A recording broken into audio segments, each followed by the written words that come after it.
오늘은 아무도 이런 고난들로 인해 흔들리지 아니하게 하려 함이라는 제목으로 데살로니가전서 강의 9번째 말씀을 강의하도록 하겠습니다.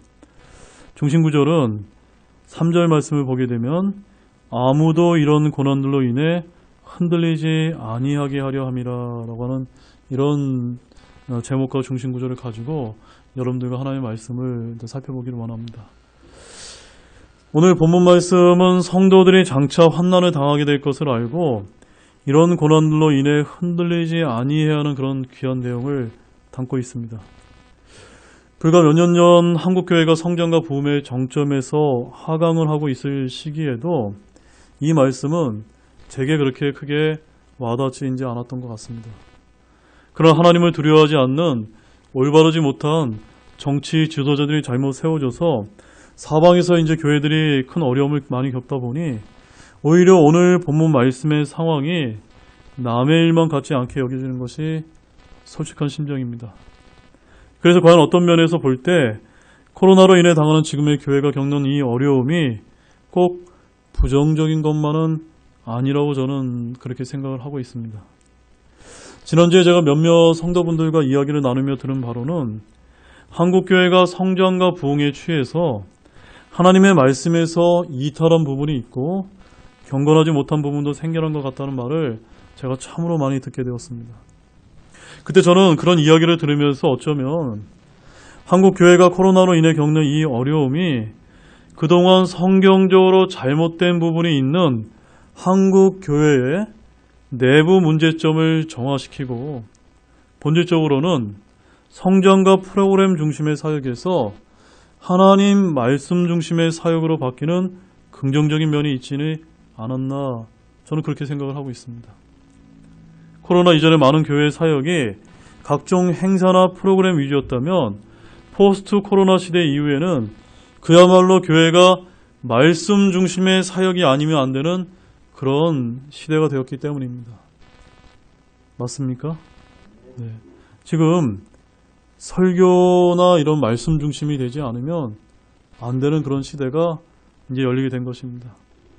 그럼 오늘 말씀 제목처럼 아무도 이런 고난들로 인해 흔들리지 아니하게 하려 함이라는 이 말씀처럼 어려운 시기에 이 말씀들로 인해 위로와 격려가 되어서 지금보다 더 큰 고난들이 다가온다 하더라도 흔들리지 않고 믿음으로 자 헤쳐나가는 데 필요한 귀한 말씀들을 저와 여러분이 함께 살펴보기를 원합니다. 여러분, 제가 말씀을 준비하면서 오늘날 교회에게 고난들이 왔을 때 흔들리지 않기 위해 무엇이 가장 중요한지 오늘 본문과 관련해서 두 가지가 있다라고 여러분에게 말씀을 드리겠습니다. 그것이 무엇일까요? 우리 사도행전 2장 42절 말씀을 보십시오. 그들이 흔들리지 아니하며 사도들의 교리와 교제 안에 머물고 빵을 떼며 기도하라. 여러분, 뭐가 제일 중요한 것 같습니까? 두 가지만 딱 꼽으라면요. 첫 번째가요. 이 말씀에 아주 중요한 힌트가 있는데요. 그 어려웠던 초대 교회가 사도들의 교리, 이것이 무엇일까요?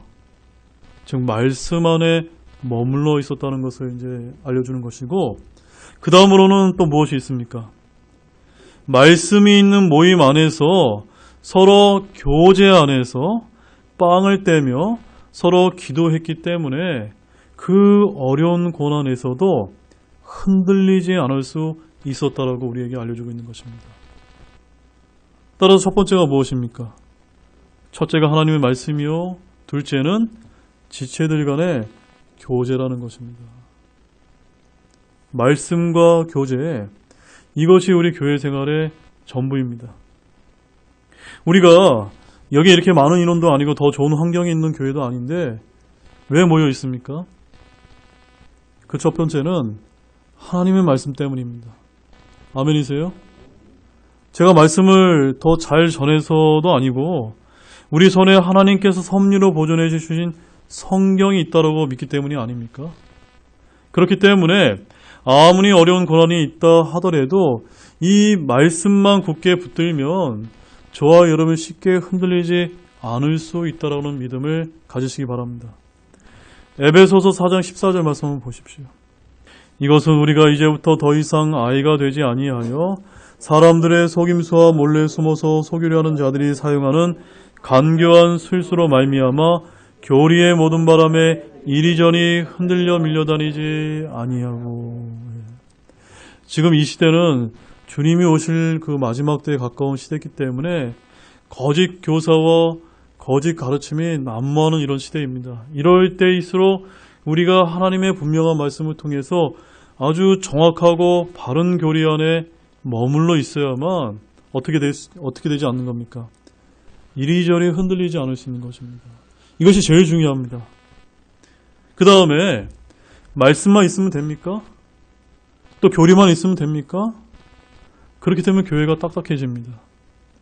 교회는 가르치고 선포되어지는 말씀이 제일 중요한 것은 맞지만 교회는 학교가 아니기 때문에 그 말씀으로 성장한 지체들 간에 뜨겁게 사랑하는 친밀한 교제도 있어야 된다는 사실을 잊지 마시기 바랍니다.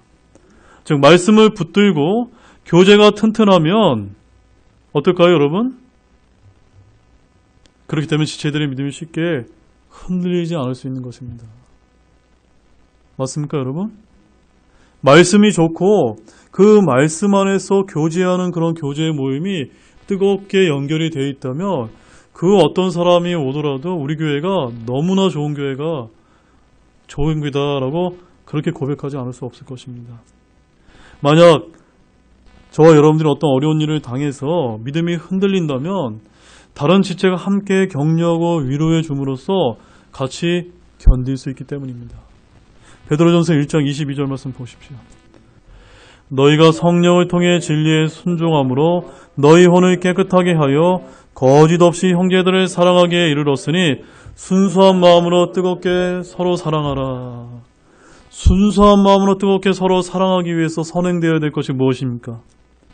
여러분이 진리의 말씀에 순종하여 여러분의 혼을 깨끗이 하셨다면 가식적이거나 위선적인 사랑이 아니라 거짓 없이 형제들을 순수한 마음으로 뜨겁게 서로 사랑할 수 있는 것입니다. 그런데 사실 이것이 쉬운 일이 아닙니다. 그러나 저와 여러분은 이렇게 해야만 됩니다. 베드로전서 3장 8절 말씀도 보십시오. 끝으로 너희는 다 한마음이 되어 서로를 동정하며 형제로서 사랑하고 불쌍히 여기며 예의 바르게 행하라. 다 같이 한마음이 되어 형제들 간에 서로 사랑으로 친밀한 교제를 나누는 것이 교회에 성장하는 데 너무도 필요합니다. 그러나 오늘 말씀을 통해 어려운 고난을 함께 이겨나가는데 이것이 더 도움이 된다는 것 역시도 여러분들이 기억하시기 바랍니다.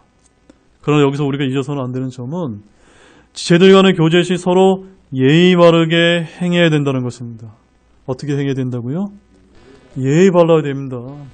우리 구원받은 그리스도인들은요, 무례해서는 안 됩니다. 그 누가 봐더라도 정말로 예의 바른 우리 형제자매님들 되셔야 됩니다. 서로 이런 부분을 위해서 서로 노력해야 된다는 그런 말씀입니다. 하지만 어떤 교회는 너무나 친밀한 지체들 간의 교제만 강조하는 그런 교회가 있습니다. 이래서는 될까요, 안 될까요? 안 됩니다. 하나님 말씀 중심이 아닌 친밀한 교제만 강조하게 되면 그건 교회가 아니라 그저 친목단체에 불과한 것입니다. 또한 하나님의 말씀과 지체들 간의 친밀한 교제가 상호 균형적으로 강성해야 건강한 교회라고 할 수 있는 것입니다. 그런 면에서 우리 교회는 하나님의 말씀과 이런 교제가 균형적으로 잘 잡혀있는 교회가 맞습니까? 저는 우리 교회가 그런 부분에 있어서 솔직히 그렇게 자부할 만한 교회라고 생각되지는 않습니다. 분명 우리는 어느 한 부분이 부족한 것이 있는 것이 사실입니다. 따라서 우리 교회가 그 어떤 어려움에도 흔들리지 않기 위해서 부지런히 하나님의 말씀을 배우고 들어야 하지만 또한 지체들 간에 서로 사랑으로 친밀한 교제 역시도 우리가 게을리해서는 안 된다는 역시 여러분들 기억하시기 바랍니다. 자, 그럼 오늘 본문 말씀을 좀 보겠습니다. 본문 1절 말씀입니다. 이러므로 우리가 더 이상 참지 못하여 우리만 아테네에 남는 것을 좋게 생각하고. 자, 앞에 2장 17절에서 20절 말씀에서 사도 바울은 데살로니가를 다시 방문하려 시도했지만 2장 18절 말씀은 보면 뭐라고 기록되어 있습니까? 사탄이 우리를 막았도다라고 이 말씀에서 보는 것처럼 사탄의 방해로 방문하지 못하게 되었다는 사실과 함께 데살로니가 교회에 대한 바울 자신의 깊은 관심과 형제 사랑에 대해서 밝힌 바 있습니다. 이제 이어지는 3장 1절에서 8절에는 자기들의 영광이요 기쁨인 데살로니가 교회 성도들을 다시 방문하기를 원하였으나 뜻을 이루지 못한 바울과 그 일행은 디모데를 그곳으로 보내게 되었고 데살로니가 교회에 대한 안부와 소식을 듣고 위로를 받았다고 하는 그런 내용이 기록이 되어 있습니다. 근데 사도행전의 기록을 우리가 보게 되면 오늘 본문과 모순되는 듯이 보이는 그런 부분이 있습니다. 사도행전 17장 15절과 18장 5절 말씀에 우리가 이미 살펴본 말씀인데요. 사도행전에서는 베레아에서 아테네를 온 사람은 바울 한 사람이고 거기에서 바울은 실라와 디모데를 기다렸지만 그들을 만났다고 하는 기록은 전혀 보이지 않습니다. 그리고 바울이 아테네를 떠나 고린도에 이른 후에야 실라와 디모데가 마케도니아로부터 와서 바울과 합류한 것으로 이렇게 언급이 되고 있습니다. 그러나 오늘 본문에는 바울이 디모데를 아테네에서 데살로니가로 파송했다라고 말하고 있습니다. 이렇게 모순이 되어 보이는 이런 상황이 발생한 것은 무엇 때문일까요? 바로 사도행전이 바울과 그 동역자들의 행적을 자세히 기록하지 않은 데서 우리는 그 이유를 찾을 수가 있습니다. 사도행전과 본문의 내용을 우리가 연결해서 보게 되면 바울이 아테네에 있을 때 실라와 디모데가 베레아에서부터 아테네로 왔고 거기에서 바울과 실라는 디모데를 이제 데살로니가로 파송했던 것으로 보입니다. 또한 바울은 아테네에서 고린도로 홀로 떠났기 때문에 아마도 실라는 아테네에서 빌립보로 갔다가 그 이후 고린도에 있는 바울에게 다시 돌아온 듯합니다. 사도행전이 이런 사실을 자세히 밝힐 필요가 없었기 때문에 그저 중간 과정은 생략한 것이라는 것을 아시기 바랍니다. 아무튼 바울은 여러 번 데살로니가로 가고자 했지만 가지 못하게 되자 가만히 있는 것을 더 이상 참지 못했다고 기록하고 있습니다. 데살로니가 교회의 사정을 살피고 그들을 돕고 세우기 위해 뭔가를 하고자 했습니다. 바울은 데살로니가에 구원받은 소중한 혼들이 극심한 고난을 받고 있음을 알고 있었기 때문에 더욱 애타는 그런 마음을 가지고 있었습니다. 바울이 교회의 형제들을 문자 그대로 자신의 몸이요 일부요 지체라고 생각을 했습니다. 그들이 약하면 사도 바울 자신도 약해지는 것이고 그들이 실족하게 되면 자신이 애타고 그들이 일어서면 자기 자신도 기뻐했다라고 이렇게 밝히고 있는 것입니다. 우리 고린도 후서 11장 29절 말씀 한번 보십시오. 누가 약하면 내가 약하지 아니하느냐 누가 실족하게 되면 내가 애타지 아니하느냐. 여러분 이 말씀 보면서 어떠세요? 우리 저를 비롯해서 여기 계신 여러분 형제자매님 모두가 우리 교회 안에 다 강한 지체들만 있습니까? 그렇지 않습니다. 분명히 연약한 이런 믿음을 가진 지체들이 많이 있습니다. 그럴 때마다 그 지체가 약하면 나도 약한가? 누가 실족하면 나도 애탈까? 이런 마음을 여러분 가질 필요가 있다는 점입니다. 이렇게 아테네에 있던 바울은 형평상 자신이 갈 수 없었던지라 대신 누구를 보냈습니까? 디모데를 그곳으로 보냈다라고 이렇게 이야기하고 있습니다. 자, 본문 2절에서 3절 말씀 보겠습니다. 우리 형제 곧 하나님의 사역자요 그리스의 복음 안에서 우리의 동료 일꾼인 디모데를 보내었노니 이것은 너희를 굳게 세우고 너희의 믿음에 관해 너희를 위로하여 아무도 이런 고난들로 인해 흔들리지 아니하게 하려 함이라. 우리가 이런 고난들을 받도록 정해준 줄을 너희 자신이 아느니라. 이 말씀을 보게 되면 바울과 실라는 우리 형제여 동료 일꾼인 디모데를 데살로니가 교회에 소개하면서 극찬을 아끼지 않고 있습니다. 디모데는 하나님의 사역자요 그리스도의 복음 안에서 동료 일꾼이라고 소개했습니다. 즉 디모데는 바울과 실라와 마찬가지로 복음을 전하는 데 헌신한 복음 사역자라고 하는 그런 뜻입니다. 이렇게 디모데를 소개하면서 그를 데살로니가 교회에 보낸 목적이 무엇인지를 여기서 밝히고 있는데요. 디모데를 데살로니가로 보낸 첫 번째 목적은 무엇인지 아십니까? 첫 번째는 형제들을 굳게 세우는 것이었습니다. 첫 번째 목적이 뭐라고요? 형제들을 굳게 세우는 데 있었다는 점입니다. 형제들, 즉 교회를 굳게 세우는 것은 돈이나 학문이나 기술이 아니라 주님의 말씀 때문입니다. 오늘날 사역자들은 영적인 양식인 주의 말씀을 먹이게 함으로써 성도들을 든든히 세우는데 최선을 다해 줄 줄로 믿습니다. 사도행전 20장 28절 말씀 한번 보십시오. 그러므로 너희 자신과 온 양떼에게 주의를 기울이라. 성령님께서 너희를 그들의 감독자로 삼으사 하나님의 교회 곧 그분께서 자신의 피로 사신 교회를 먹이게 하셨느니라. 우리 교회같이 진해 등대 침례교회는 저라고 하는 사람을 성령님께서 감독자로 삼으셔서 여러분들을 그저 감독하고 주관하도록 이 목회자로 세운 것이 아니라 무슨 역할을 주신 겁니까? 자신의 피로 사신 교회를 먹이게 해야 된다. 먹이게, 뭘로 먹여야 됩니까?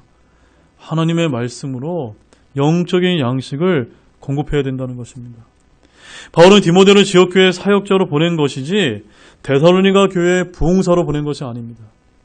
이처럼 오늘날 지역교회 사역자를 파송하고 선교사를 보내는 목적을 분명히 해야 됩니다. 가장 큰 목적은 다른 데에 있는 것이 아니라 그 교회의 지역교회 지체들을 굳게 세우는 데 있다는 점입니다. 그런데 지체들을 굳게 세우는 것은 다른 데 있지 않습니다. 바로 하나님의 말씀으로 그들을 먹이고 가르치고 굳게 세우라고 보낸 것입니다. 굳게 세움을 받게 된 그들은 사람들의 말이 아닌 하나님의 말씀으로 받았기 때문이고 믿는 그들 안에서 효력 있게 일하였기 때문입니다. 이처럼 하나님의 은혜는 사람을 강건하게 세워주는 역할을 합니다. 반면에 마귀는 사람을 넘어뜨리고 구르게 하지만 성령님은 성도들을 굳게 세우게 하심을 믿으시기 바랍니다.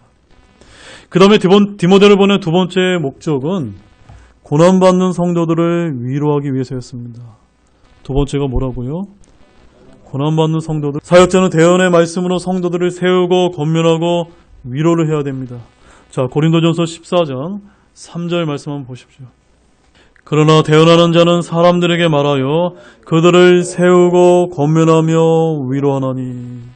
즉 저와 같은 이런 말씀 선포자가 이 강단에서 말씀을 선포할 때 그 선포하는 그 역할 세 가지가 무엇입니까? 여러분들을 세우고 권면하고 위로하게 해야 된다는 점입니다. 오늘날 지역교회 목사들은 치유 집회나 상담 등에 치중해야 될 것이 아니라 하나님의 말씀을 연구하는데 온 시간을 쏟아야만 될 줄로 압니다.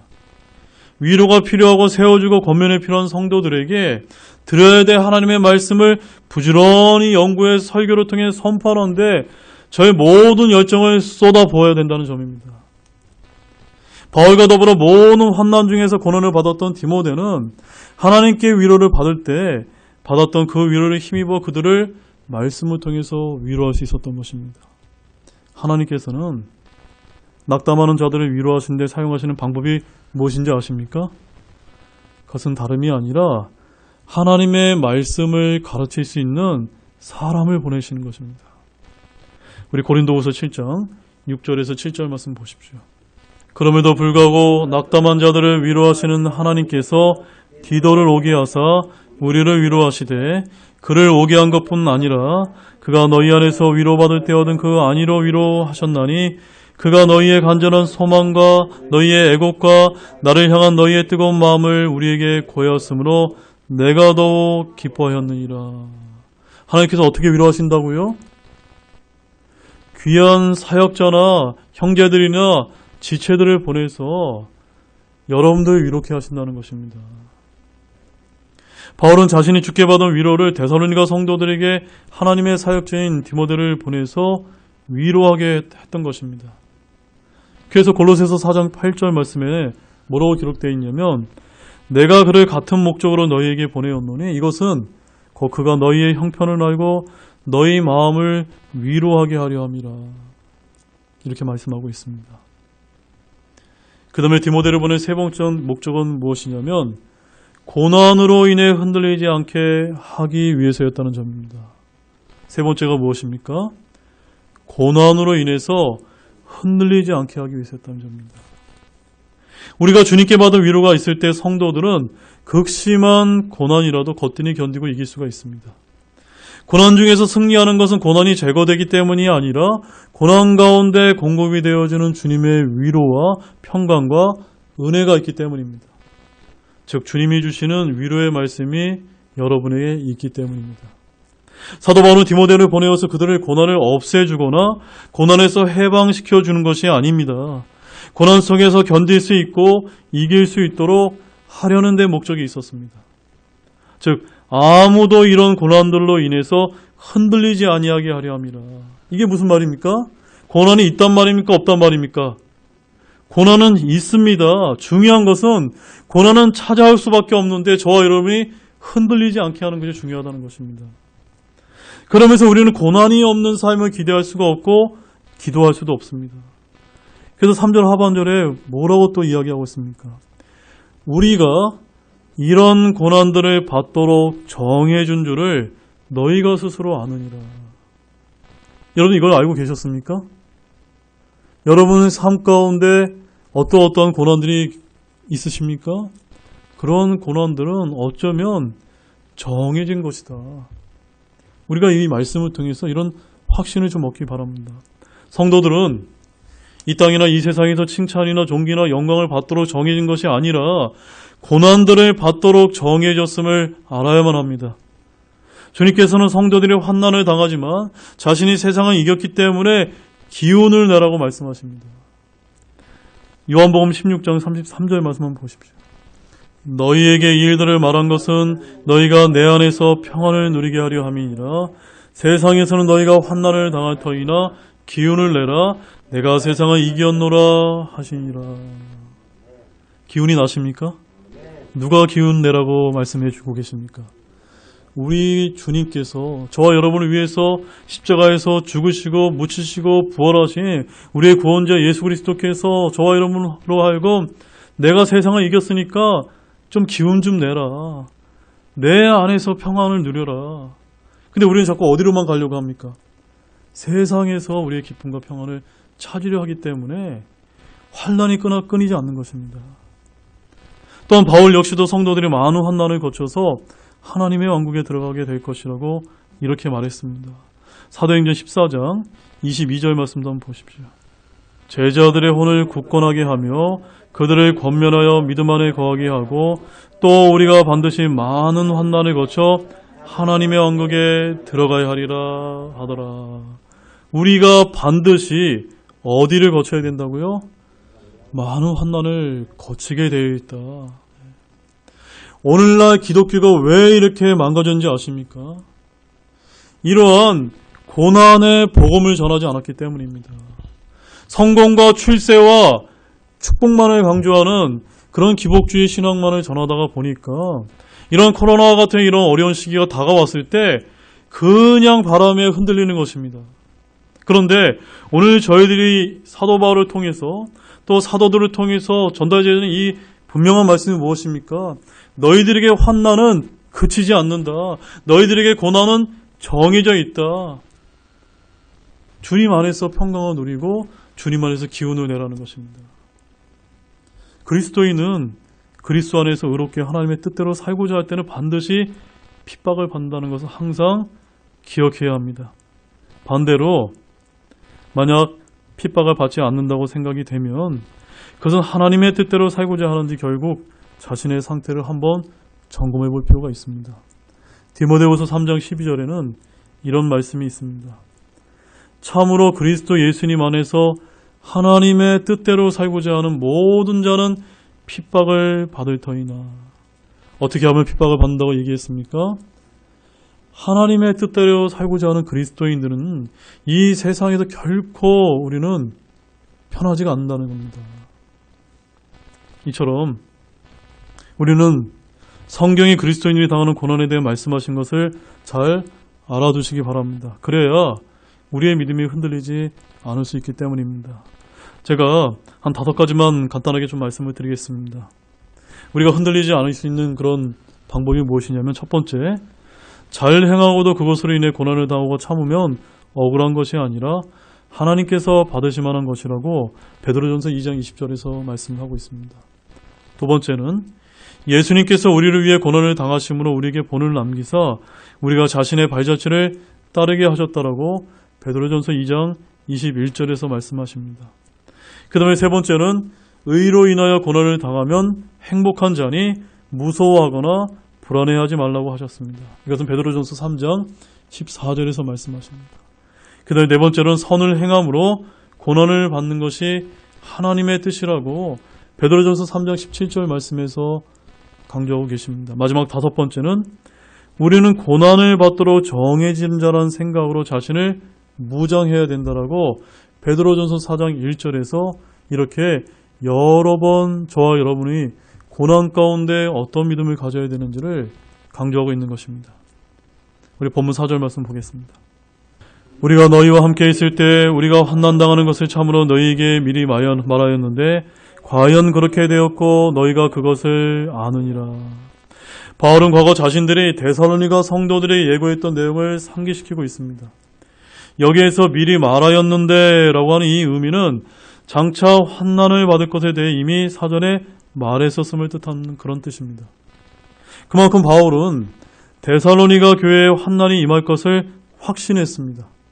이는 하나님으로부터 계시를 받아서였을 수도 있고 상황을 해석할 때 반드시 그렇게 될 것이라는 판단이 들어서였을 수도 있습니다. 그러나 무엇보다 중요한 것은 하나님께서 성도들에게 환난을 이미 정해 놓으셨다고 하는 사도 바울의 확신이 있었기 때문이라는 점입니다.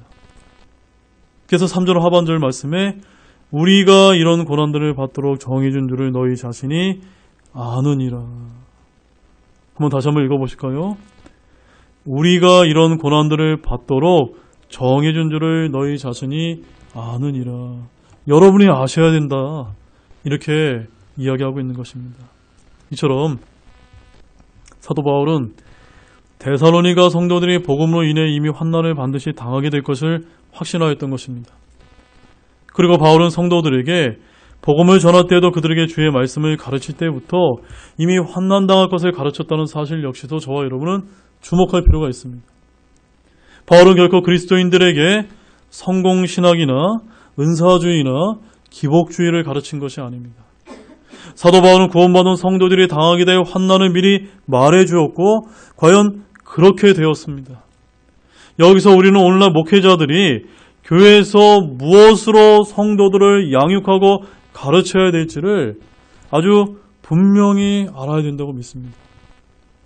만약에 오늘날 현대 교회 목회자들 사이에서 유행하는 방식처럼 그저 교회의 규모나 성도 수를 늘리기 위한 프로그램이나 행사가 아니라 그들이 아무도 이런 고난들로 인해 흔들리지 아니하게 하려 함이라 우리가 이런 고난들을 받도록 정해준 줄을 너희 자신이 아는 이와 같은 이러한 강력한 설교를 전해야 줄 줄로 저는 그렇게 오늘 말씀을 통해서 여러분에게 확신 있게 말씀을 드립니다. 더욱이 우리 주님 역시도 미리 우리가 당할 환난에 대해 말해 주신 바가 있습니다. 성경은 우리에게 있는 시험, 우리에게 있는 환난, 우리에게 있는 고난 등에 대해서 뭐라고 이야기하신지 아십니까? 이상하게 여기지 말라. 뭐라고요? 그런 것이 다가오게 되면 이상하게 여기지 말라라고 이렇게 말씀하셨습니다. 자, 베드로전서 4장 12절 말씀 한번 보십시오. 사랑하는 자들아 너희를 단련하려고 오는 불같은 시련에 관하여는 마치 이상한 일이 너희에게 일어난 것 같이 이상히 여기지 말고. 제 얘기가 아니죠? 하나님의 말씀이 분명히 기록되어 있습니다. 어떤 시련이요? 불같은 시련이 다가오면 내게 이상한 일이 아니라 그것은 하나님께서 내게 열어주신 그런 환경일 수 있다는 그런 믿음을 가지시기 바랍니다. 또한 요한일서 3장 13절 말씀도 보십시오. 내 형제들아 세상이 너희를 미워하거든 이상히 여기지 말라. 여러분 세상으로부터 미움을 당하고 계십니까? 아니면 세상으로부터 참으로 너는 나의 좋은 친구다라고 이런 소리 여러분이 듣고 계십니까? 여러분 가슴에 손을 한번 얹어보시고 내가 과연 세상과 친구인가 아니면 하나님과 가까이 있으려고 하는가? 이런 걸 한번 자문해 보시기 바랍니다. 여러분이 세상으로부터 미움을 당한다면 그것은 전혀 이상하게 여길 일이 아니라는 것을 성경은 계속해서 이제 강조를 하고 있습니다. 그래서 마지막으로 야고보서 1장 2절 말씀에 이런 말씀이 있습니다. 내 형제들아, 너희가 여러 가지 시험에 빠질 때 그것을 다 기쁨으로 여기라. 이상히 여기는 데서 더 나가서 어떻게 하라고 강조하고 있습니까? 기쁘게 여기라. 다 기쁘게 여기라. 이게 우리가 고난을 이기고 극복하고 흔들리지 않는 방법이라고 사도 바울은 저와 여러분에게 강조하고 있는 것입니다. 물론 우리가 시험에 빠질 때 그것을 다 기쁨으로 여기는 것은 정말로 쉽지 않습니다. 그러나 하나님께서는 우리로 하여금 그렇게 여기라고 명령하고 계시다는 사실을 잊지 마시기 바랍니다. 지금도 중국발 우한 코로나 시국에서 교회만 정치 방역으로 탄압받고 교회가 세상 사람들로부터 마치 코로나 진원지인 양 조롱과 미움을 받고 있는 것이 사실입니다. 이럴 때일수록 우리가 어떻게 해야 될까요? 우리는 어떻게 해야 됩니까? 그런 반응을 이상히 여기지 말아야 된다는 점입니다. 오히려 이런 상황을 좋은 계기로 만들어서 다 기쁨으로 여기면서 극복하고 흔들리지 않는 믿음을 배우는 좋은 계기로 삼는 모든 분들이 되시기 바랍니다. 이제 결론을 맺겠습니다. 오늘 말씀은 저와 여러분을 하여금 큰 격려와 위로가 되는 그런 말씀이 아니었나 싶습니다. 오늘 말씀에서 바울의 형제 사랑의 마음을 본받을 필요가 있고 지역교회 사역자가 파송되었을 때 해야 될 중요한 임무가 무엇인지 우리는 알 수가 있었습니다. 더욱이 그 무엇보다도 우리가 고난을 받도록 정의 준 줄을 깨닫고 이러한 고난들로 인해 흔들리지 않는 믿음을 배울 필요가 있다는 아주 귀중한 교훈을 우리가 얻게 되었습니다. 이처럼 동일한 고난들을 겪게 될 저와 여러분들로 하여금 믿음이 흔들리지 않고 소망을 갖게 하는 귀중한 말씀을 주시며 항상 주님께 감사를 드리기를 원합니다. 여기 계신 모든 분들이 항상 그와 같기를 소망하면서 우리 주 예수 그리스도의 이름으로 축원드리겠습니다. 기도하고 마치겠습니다.